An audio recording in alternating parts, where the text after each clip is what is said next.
Moving further on from the main menu, we go on to the programming. The next part is the grid.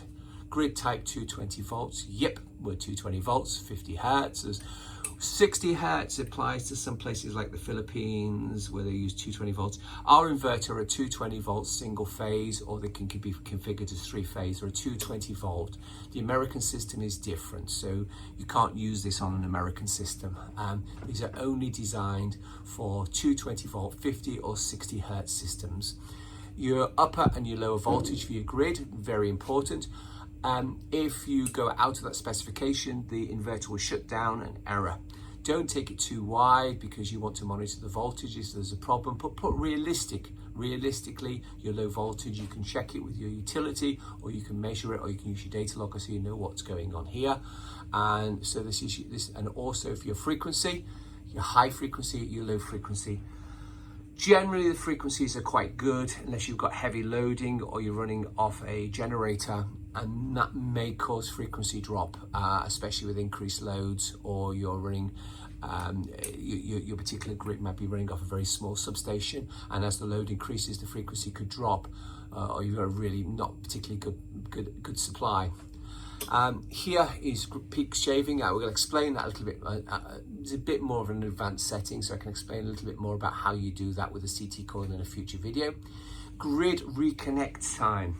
Right, you have to understand this is an on-grid inverter as well as an off-grid inverter. With all on-grid inverters, if you lose power, it goes into islanding mode. It has to shut down. If the power comes back on again, you have to have a delay until it comes back on again. This is settable from here, so you can program how long it takes. Now, there are certain regulations, especially in South Africa and certain other countries, allowing a certain amount of time before it reconnects. So this is very, very important. So this is something to bear in mind, and just check with the local utility what the reconnect time should be. It's default at 60 seconds. Here is a power factor setting. Just leave it at 1, because normal, unless you've got particular issues with power factor, generally just leave it at 1. I wouldn't change it. And I think most people are familiar with power factor is to do with the lagging or the leading of the current against the voltage, and it just can waste power. But generally we just keep it as 1. These other 2 settings here are very special settings, and these are relating to Australia. We will explain these settings in another video, but they are a little bit complicated for most people, and certainly into South Africa you don't need to touch it, you just leave it on default. But I will explain a little bit more on a future video on what those settings relate to. I won't go through on this because this is an introduction video. Okay, let's go OK, and I go on to the main menu. On the rest of the menu here, we have our system mode, which I will explain. System mode as a completely different section. We've got advanced setting here, which is using wind, if you're going to be using wind turbine. So if you've got wind turbines on the system, and again, I will explain how to use a wind turbine and connection as a separate video. Multi-inverter. This is where you're using a master and slave, and again I will explain about using multi-inverter, and we can go up to 15 inverters. There are certain issues with using multi-inverter, but our inverter will give you the correct phase rotation, and it will generate 440 volts. Be very careful when using this because it doubles the voltage of 440 volts.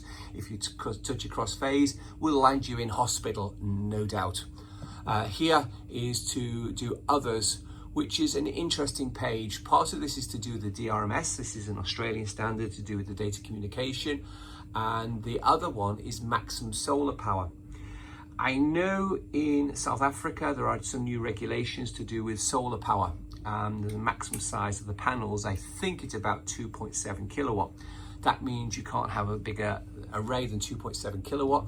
This basically allows a throttling. So you can reduce this to your 2.7 kilowatt and it will throttle your array so it can't function more than 2.7 kilowatt. So if you put a 20 kilowatt array there and you set it to 2.7 kilowatt, then you fully can, and I'll drop it a little bit down further, and it allows you to fully comply. So basically it will now use the array as a 2.7 kilowatt array, not a 9 kilowatt array. So it throttles the unit, and this is a compliance feature.